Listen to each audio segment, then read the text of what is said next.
उमापति महादेव की जय। बोलिए लक्ष्मी नारायण भगवान की जय। बोलो उमापति महादेव की जय।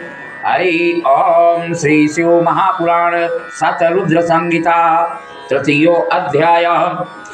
ओम शृणुतात महाप्राज्ञ विधिकाम प्रपूरिकम अर्धनारी नराख्यम हि शिवरूपमनोत्तमम् ध्यायेन नित्यं महेश रजतगिरिनिभं चारुचन्द्रावतंसं रत्नाकल्पोज्ज्वलांगं परस्मैर्गवराभीतहस्तं प्रसन्नं पद्मासीनं समन्तात् स्थितममर्गणैर्व्याघ्रकृतिं वसानं विश्ववाद्यं विश्वबीजं निखिलभयहरं पञ्चभक्तं त्रिनेत्रम् ओम शिवाय नमः। यदा सृष्टा प्रजः सर्वहनः व्यवर्धन्त वेधसा तदा चिन्ताकुलो अभूत् तेन दुःखेन दुःखितः। नभो वाणी तदा बोधै सृष्टिं मिथुनां कुरु तच्छक्ता मैथुनीं सृष्टि ब्रह्मा कर्तुं मन्नता। भगवान परम पिता ब्रह्मा जी सृष्टि करने में, तीव्र सृष्टि करने में असमर्थ उस समय ब्रह्मा जी भगवान शिव का स्मरण करते हुए और उनका ध्यान करते हैं, तप करते हैं, उनकी आराधना करते हैं। परम पिता ब्रह्मा जी को भगवान भोलेनाथ प्रकट होकर और दर्शन देते हैं। ब्रह्मा जी के द्वारा प्रार्थना करने पर भगवान भोलेनाथ अपने शरीर में ही आधा नर का और आधा नारी का रूप धारण करके और ब्रह्मा जी को दर्शन देते हैं और कहते हैं कि हे ब्रह्मन, आप मैथुनी सृष्टि करने का निश्चय करो, उससे सृष्टि करने में आप प्रबल होंगे। भगवान भोलेनाथ ब्रह्मा जी से कहते हैं, बताते हैं उनको, परम मधुर वाणी में वचन कह करके अब ब्रह्मा जी को समझाते हैं। क्या समझाते हैं?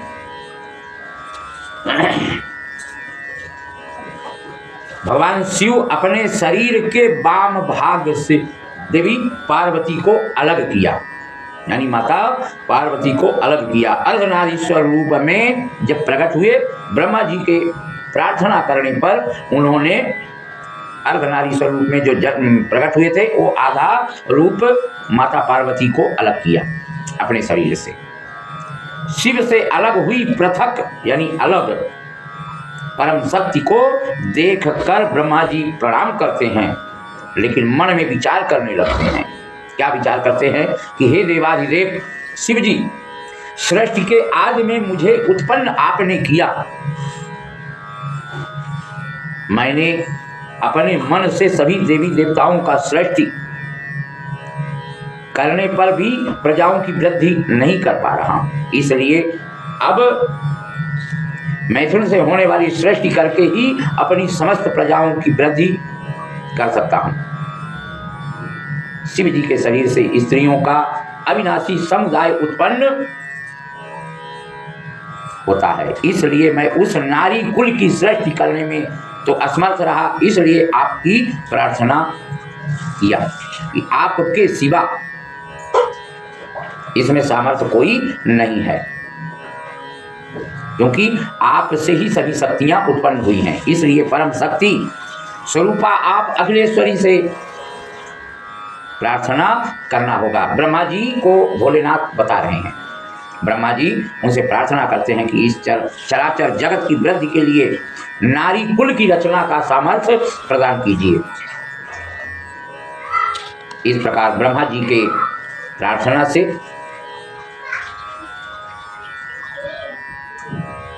भोलेनाथ माता पार्वती को आदेश देते हैं, हे अंबिके, इस चराचर जगत की वृद्धि के लिए आप अपने एक सर्व सामर्थ्य रूप से मेरे पुत्र दक्ष की कन्या के रूप में अवतरित होइए। ब्रह्मा जी द्वारा इस प्रकार याचना करने पर ऐसा ही होगा, यह वचन कहकर देवी परमेश्वरी ब्रह्मा को वह शक्ति प्रदान करती हैं। भगवान शिव की परम शक्ति वे शिवा देवी विश्वात्मक स्त्री पुरुष आत्मिका हैं। उन्होंने अपनी भौहों के मध्य से अपने ही समान कांति वाली एक दूसरी शक्ति का सृजन करती हैं। उस शक्ति को देखकर देवताओं में भी श्रेष्ठ कृपा सिंधु लीलाकारी महेश्वर हर यानी भोलेनाथ हंसते हुए उन जगन्माता से कहने लगते हैं। क्या कहते हैं? क्योंकि ब्रह्मा के तपस्या से आप प्रसन्न हो जाइए, ब्रह्मा की तपस्या से आप प्रसन्न हो जाइए, प्रेम पूर्वक उनके सारे मनोरथों को पूर्ण कीजिए। शिव जी की आज्ञा सिरोधार करके ब्रह्मा जी प्रार्थना अनुसार दक्ष पुत्री होना स्वीकार कर लेती हैं। माता पार्वती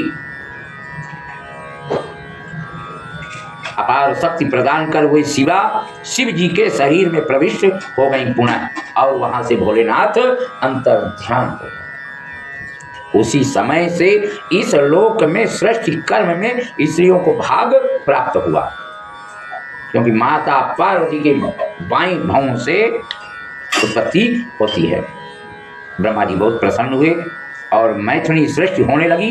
हे तात, इस प्रकार इस सृष्टि की रचना भगवान भोलेनाथ अपने अर्धनारीश्वर रूप का धारण करते हैं, और अर्धनर और अर्धनारी यदि अर्धनारीश्वर भगवान का प्राकट्य होता है। बोलिए शंकर भगवान की जय। इसी प्रकार श्री शिव महापुराण के अंतर्गत वेद व्यास जी महाराज ने भी बताया है। क्या बताया है? नंदीश्वर बोलते हैं कि हे सर्वज्ञ शंकर जी, कि जिस सुखदायक चरित्र को हर्षित होकर रुद्रों ने ब्रह्मा जी से प्रेम पूर्वक कहा। क्या कहा?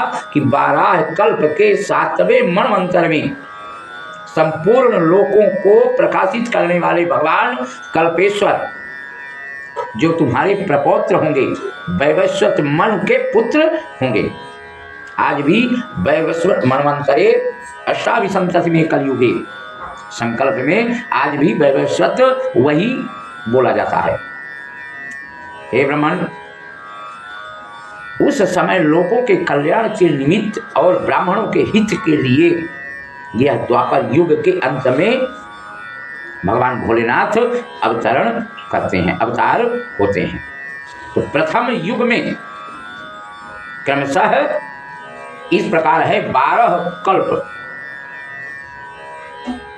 क्रमशः युगों के प्रवृत्त होने पर प्रथम युग में, क्योंकि प्रथम चतुर्युगी 4 युग बीत जाए,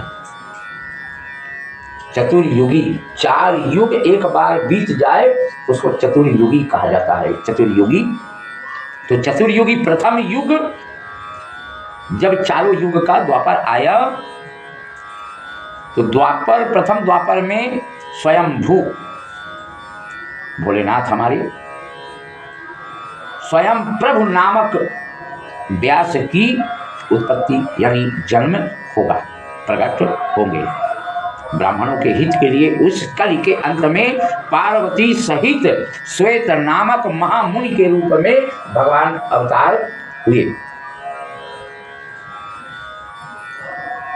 भगवान रमणीय हिमालय के छागल नामक शिखर पर भगवान का स्थान प्राप्त हुआ। उन्होंने अपना स्थान बनाया। शिखा से युक्त श्वेत, श्वेत शिख, श्वेताश्व और श्वेत लोहित नामक भगवान भोलेनाथ के 4 पुत्र हुए, 4 शिष्य हुए। वो चारों ध्यान योग के प्रभाव से परम लोक की प्राप्ति करते हैं। अविनाशी तत्वपूर्वक मेरे भक्त जन्म मृत्यु जरा से रहित तथा परम ब्रह्म में समाधि लगाने वाले होंगे। पितामह हे वत्स, भगवान भोलेनाथ ब्रह्मा जी को बताया कि ध्यान के बिना मनुष्य मुझे दान धर्मादि कर्म के हेतु भूत साधनों से देखने में असमर्थ होंगे। क्यों? क्योंकि जब तक मेरा ध्यान नहीं होगा तब तक मुझे देख नहीं सकते हैं। तो प्रथम युग में यानी कल्प में ये 4 शिष्य भगवान भोलेनाथ के हुए। दूसरे द्वापर में सत्य नामक प्रजापति व्यास उत्पन्न हुए और उस कलयुग में सुतार नाम से भगवान भोलेनाथ का अवतार हुआ। उस युग में भी दुंदुभि, शतरूप, ऋषिक तथा केतुमान नामक वेदज्ञ भगवान भोलेनाथ के शिष्य प्रकट हुए, उत्पन्न हुए, जन्म हुआ। वो चारों ध्यान योग के प्रभाव से परम लोक को प्राप्त करेंगे। इस प्रकार ब्रह्मा जी को भोलेनाथ बताते हुए और बोलते हैं कि तीसरे द्वापर के अंत में मैं भार्गव नामक व्यास के रूप में आऊंगा। तब मैं दमन नाम से अवतार ग्रहण करूंगा। भार्गव नामक व्यास होंगे और मैं दमन नाम से अवतार ग्रहण करूंगा। उस समय भी विशोक, विशेष, विपाप और पाप नाशन नामक मेरे 4 पुत्र या शिष्य होंगे। चौथे द्वापर में अंगिरा व्यास रूप में प्रसिद्ध होंगे। मैं सुहोत्र नाम से अवतार ग्रहण करूंगा। उस समय भी महात्मा योग साधक मेरे 4 शिष्य होंगे। कौन कौन से? सुमुख, दुर्मुख, दुर्गम और दुरतिक्रम।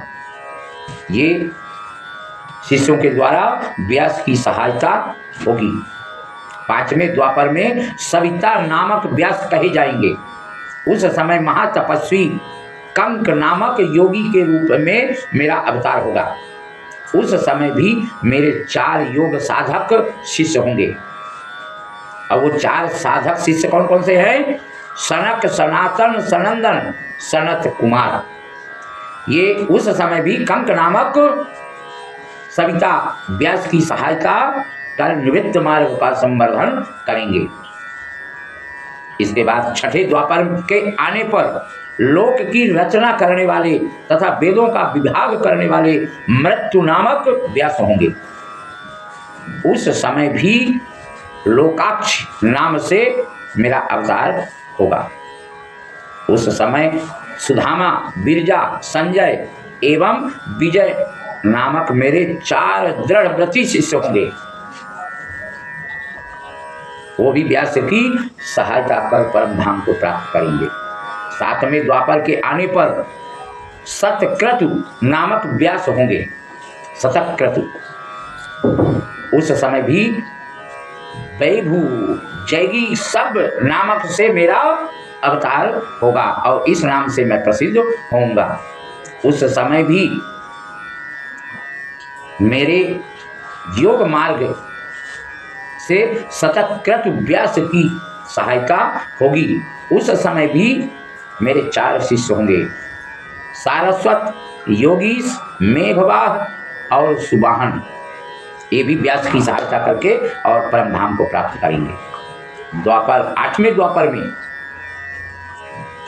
मुनि श्रेष्ठ वशिष्ठ वेद व्यास होंगे।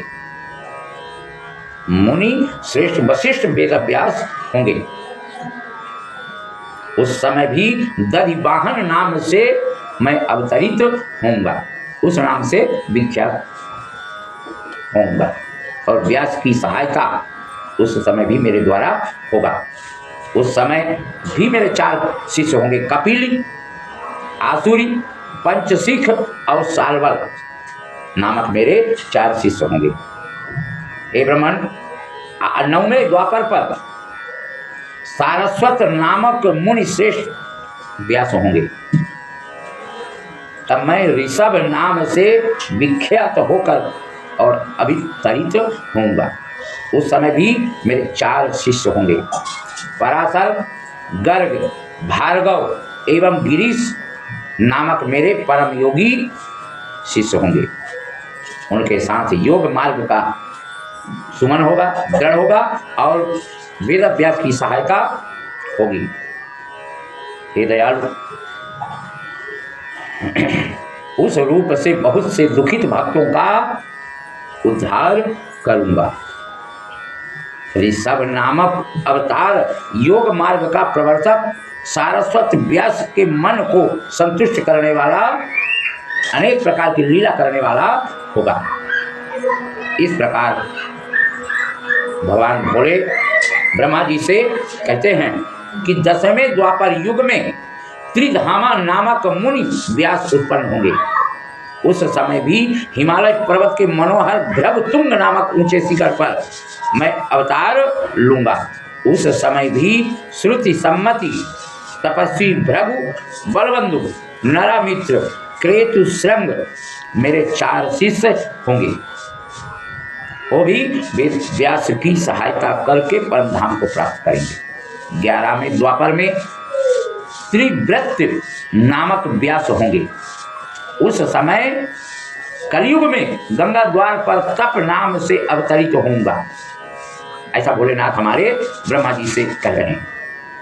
उसी समय भी लंबोदर, लंबाक्ष, केशलंब एवं प्रलंबक नामक 4 मेरे शिष्य होंगे। वो भी व्यास की सहायता करके और अपने धाम को प्राप्त करेंगे।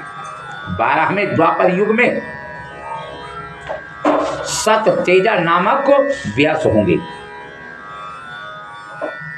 द्वापर के अंत होने पर कलयुग में यहाँ पृथ्वी पर